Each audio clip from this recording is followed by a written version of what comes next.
And now Sarah Reckhow. Hello, I am Sarah Reckhow, and I am a political scientist. I'm in the Department of Political Science here at Michigan State, and I have an outstanding collaborator here in the audience, Sarah Gailey, who is a PhD candidate in the Education Policy Program at Michigan State as well. And our project is, in a lot of ways, I think it draws off of some of the things that Ken teed up here, about ideas and where they emerge in the policy debate about teachers and teacher preparation. And to kind of set the stage here, we're really focusing on the evaluation dimension of this issue. And so I have these two cartoons, one of which is showing sort of a cascade of accountability. So you have from the student there taking the test, sweating it out, and the school district and principal and teacher all saying, come on, relax, you know the answer to this problem. And I think, if you imagine that that you would be also maybe evaluating teacher preparation programs with VAMs, and you could put an ed school dean up there too.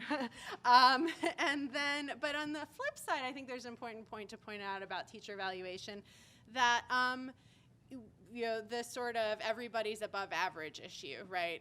Have we ever really had effective ways to evaluate teachers? A lot of where this has come from is criticism of questions of evaluation that's been used along the way. Lots of debate about that, lots of research on that as well. A lot of what we're diving into. And then a lot of questions about even some of the new systems that have been created. Are they really any better? So what we're looking at here is who influences the supply of ideas in policy and how, and in particular in this area, the supply of ideas as it pertains to teacher quality and evaluation, and how do ideas shape alliances, and alliances among a bunch of different categories of actors, many of which Ken mentioned in his talk as well. So from teachers' unions to schools of education to new types of organizations like the New Teacher Project that are involved in this debate. So to give one example that I think is very familiar to a lot of people of a source of ideas in policy debate, and one that really has risen up in our research as something that we have a component of this research that's in interviews, and in interviews people will offhand refer to the widget effect with extraordinary frequency. And this, of course, is a report that was released by the New Teacher Project and was extremely effective at defining the problem of teacher quality as an issue of inadequate evaluation systems. And the uptake and use of this report really was quite extraordinary. So within a month of its release, it was cited by Secretary Arne Duncan in a speech. We've been tracing it through the congressional hearings, and 3 consecutive years of congressional hearings included citations to this report. And as Ken was alluding, we've been looking at a lot of hearings. And I'll get into a little more detail of what we've been doing and what we've been coding, but I do want to front end by showing you, one piece of this, which is the kinds of research and ideas that are being cited in hearings on teacher quality.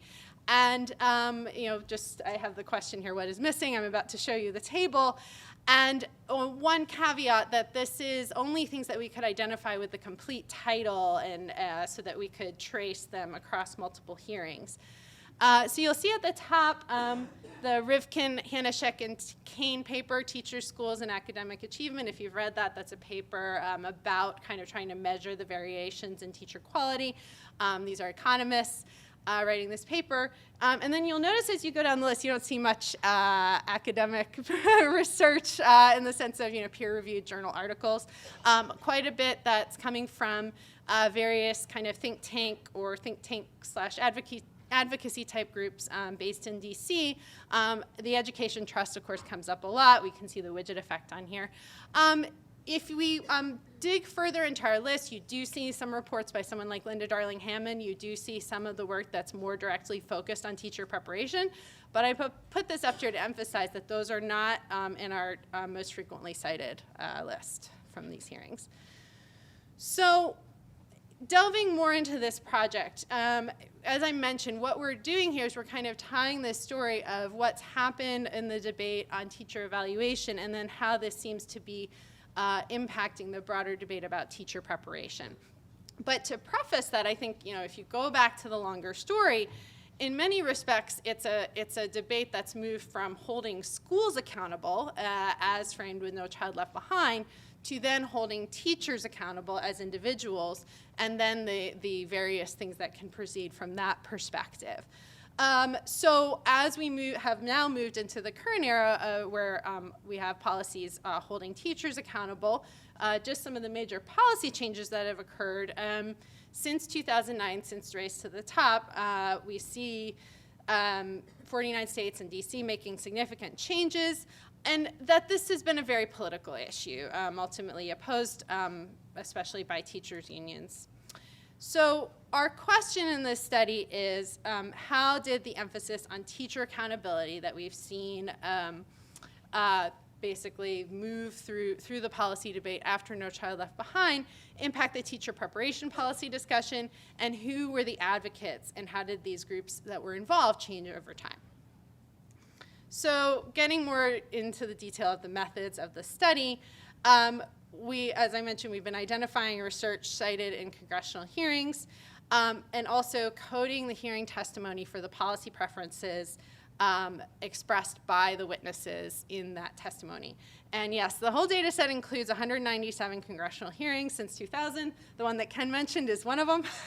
I've read a lot of these, so I have a lot of recollection for some of the people who show up frequently. And then I have a very intrepid team of research assistants working on this, and it's been a painstaking coding process.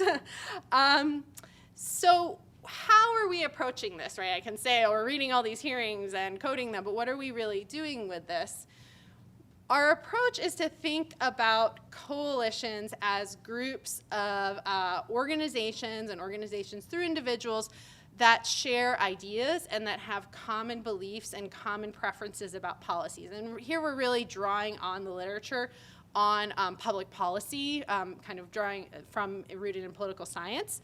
And so in this literature, you'll see discussion of this idea of advocacy coalitions, which are built on shared policy beliefs and preferences. That is a core factor of what defines a group as a coalition within the political process. And what we're tracing is, this, what I think we're all very aware of, a rising belief framework in the education field in efficiency and accountability policies. That the way you achieve improvement is by increasing performance and increasing effectiveness by getting to your objective more efficiently. And to give an example of this, that this actually comes directly from our code book of how we're operationalizing this. So there's a broad belief that you might discuss that rooted in this, this framework, that teacher preparation must be more efficient and effective. And obviously there's a lot of different ways you can get to that, but people can, in their policy discourse, express that type of view. We need to get more effective at how we prepare teachers or how we do professional development. Now, what we also code are more specific preferences where people show, okay, this is how we want to get there. And to give an example of that, one code we have is use teacher evaluation to assess the quality of teacher preparation programs. So this is the kind of thing that we're looking at. And then the way we're analyzing this data, there's a variety of ways, but what I'm going to show you today is actually using social network analysis. And explicitly here, this is discourse network analysis. So we are analyzing the relationships between actors who are linked through shared preferences in the policy process. And there's a really interesting literature on using this to understand evolution in a policy debate. And so all of these statements, just like the codes I just mentioned, we're coding people based on whether in their witness testimony they express agreement with particular beliefs and preferences. And then when one person says, yes, I believe that teacher preparation can be more effective and efficient, and this person says that as well, we would say, okay, you share a relationship of agreement over that particular policy idea. So I'm now going to show you some visualizations of this. These are going to be social networks, and the first one I'll try to walk through fairly carefully so that hopefully that'll make the other ones, they get a little more complicated. It'll make it a little easier for you to interpret. So what I'm going to show you right now is a network from the congressional hearings we coded just in 2000 and 2001. So this is the very early part of the hearings that we're coding. And this is for this idea that teacher preparation and professional development must be more efficient and effective. And you can see that in that black box in the center. That's that idea. And every circle connecting into that, that's indicating that someone representing that group or organization said something in support of this idea. So for instance, you can see the Iowa Department of Education up there in the blue circle. Someone testified from the Iowa Department of Education. They said, yes, we want teacher preparation to be more effective or something to that effect. I'll show you some quotes actually at the end so you'll really be able to see what people really said, not just our codes, to give you a fuller sense of the debate. We do have color coding, and this will get a little more interesting as we go forward. I just want to flag a few things for you in this diagram. So the green circles, those indicate it's what is admittedly a rather broad category for us right now of like nonprofits, think tanks, advocates. It's kind of just a lot of outside groups, not unions, which are orange. There's actually no unions in this one, so you're not seeing that anywhere. Of interest maybe to this audience are the red circles, which are universities. And so anyone who's a university is going to be indicated with a red circle. And then you can see the blue there, state government, state departments of education.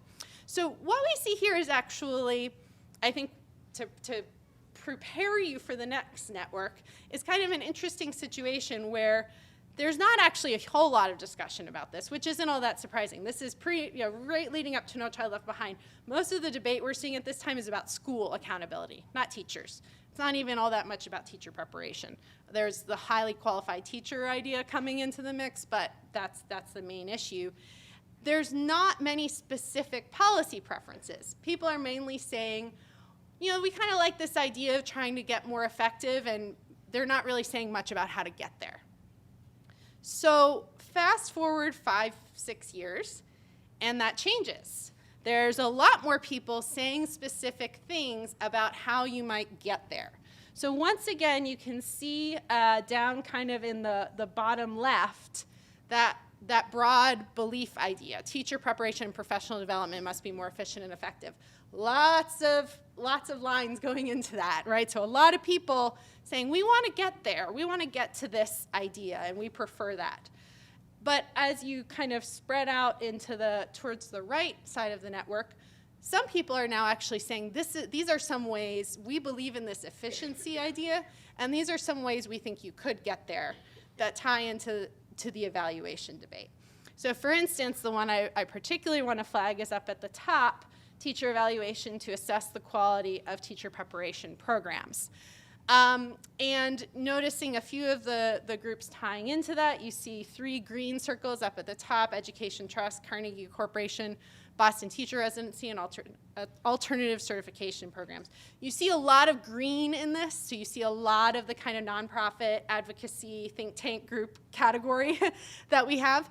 But I would flag that you see some red. So you see some of the universities. In particular, I want to point out the American Association for Colleges of Teacher Education, right there, red, expressing this belief that teacher evaluation could be used to assess the quality of teacher preparation programs. So I think, noteworthy to see that universities were part of this debate. This is during the Bush administration, right, pre-Obama administration, supporting this view.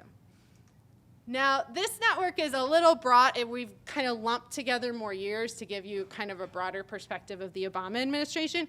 I'm mainly showing this to show that it's even kind of more crowded than the last one. It's the same kind of move towards some of these specific preferences towards using evaluation to get to more effectiveness. You also see more blue. So you see more policymakers from states like the Tennessee Department of Education, the Virginia Department of Education, participating, and in some cases actually saying, hey, we are doing this. Look at how we're doing it. You could do it too. So that's what I would emphasize here. Less red, right? Fewer universities. Getting to what Ken was saying, maybe a little less of the people from the universities maybe doing some of the research, talking about it, or being invited to talk about it at these hearings, except in that kind of broad belief part of it, not so much in the specific policies.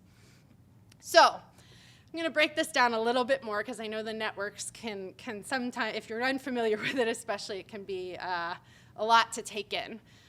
So one thing I'm going to emphasize here are some of the most central actors from that last network I showed you. And what this means is these are the actors participating in these congressional hearings who, there are a few things going on. One is that they're saying a lot about this issue, right? They're expressing a lot of preferences that increases their centrality. And what that tends to mean is when they're expressing a lot of preferences along with these other actors, they also tend to be agreeing on a lot of the same things. So not surprisingly, you see the Obama administration represented here. You see a couple of the think tanks that we've been mentioning, Center for American Progress, the New Teacher Project. You don't see a lot of the university crowd other than UVA happens to be one of the most central actors. Interesting story about the unions on this issue. I'm not going to go into the whole, but I think, for anyone who's been following the AFT and Randy Weingarten, we've seen a story of, a lot of kind of compromise early on the evaluation debate, moving towards a more oppositional stance, right? And so we have that shift in the hearings that we've coded. So now to give you a little bit more of the full substance of this, I'm going to pull some quotes to help show this evolution more through the words of the people who were participating. And one thing that I think we can really pull out is from that very first network, the more simple one that I showed you, as you went forward 5 or 6 years to the more specific debate where this idea that we're going to use evaluation to do things, it is very interesting. So, for instance, we have a representative in Congress saying this general idea of, I want to hold these programs accountable for the quality of their graduates. He said nothing about how to get there, but he said he wanted to do this. And there was, I think, this kind of general demand from policymakers, from others, like, help us do this. We want to achieve this goal. And then you start to see this issue of specific data. And I think that the discussion on the last panel about data and different kinds of data and the different uses of data really starts to rise up here, because we are, of course, seeing through the research, through the development of value-added models, a lot of excitement about new kinds of data that was available, and people saying, we can use it in so many different ways. So Amy Wilkins of the Education Trust, I think, really embodies that perspective. Data on teacher effectiveness has implications for everything we do to raise teacher quality, from evaluating teacher preparation programs to ensuring our most effective teachers are recognized. Now, another thing we see in that kind of what I would classify as the middle era of this debate, so around 2006, 2007, is that some of the higher education programs are, I liked Diana's analogy about riding the wave versus fighting, right? That there was quite a few wave riders of programs that were saying, we're going to try this stuff out and talk about it. So for instance, someone from Cal State Long Beach talking about how their program's annual evaluation will include data on the effects of their teacher preparation programs. And then I had pulled up from that network, the AACTE, Sharon Robinson, a targeted investment in the development of data systems so that schools of education can follow their graduates and assess their impact on student learning, track teacher movement, and measure attention. So recommending that we want to try this out. We want to use this kind of data. But I think you really do see an interesting shift with the Obama administration. And the shift is more towards, we want to use the tools of policymaking to mandate or regulate or say this must be done, rather than let's try this out. So an example, John Schnurr testifying in 2010, requiring teacher and principal preparation programs to track their graduates and ensure results. Arnie Duncan testifying in 2012, to be eligible for funds, states would measure the effectiveness of their teacher prep programs based on student achievement data of their graduates, among other measures, and hold those programs accountable for their results. And then lastly, the Virginia Secretary of Education, talking about a system of integrated student-teacher reporting that matches individual teachers to students and link those teachers to teacher preparation programs. So here we see the policymakers, I think, in a more dominant role in this debate, and talking about using the policy-making process to require this. And where I'm going to lead now, I think, is I'm glad that Ron, you mentioned the negotiated rulemaking process. I snuck this slide in at the end, and here it is. So, we kind of came to an interesting moment with this because there was all this energy, and certainly at the federal level, I think a lot of momentum after Race to the Top and the No Child Left Behind waivers, which were, well, these states, of course, adopted new systems of teacher evaluation. It seemed like, we're really moving towards that all this data is going to be available and all these potential uses for this data. That was the shift. And of course, one part of that was this federal rulemaking process around the possibility of evaluating teacher preparation programs that Ron participated in. So in tracing this out, though, it's kind of an interesting story because there was the proposed rule, there was the negotiated rulemaking, which failed.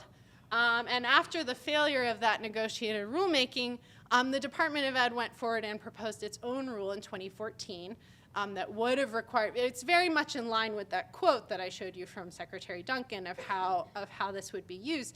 And they received thousands of comments, and I spent some time reading them. And a lot of pushback, though, I think it's fair to say. Some support, a lot of pushback as well.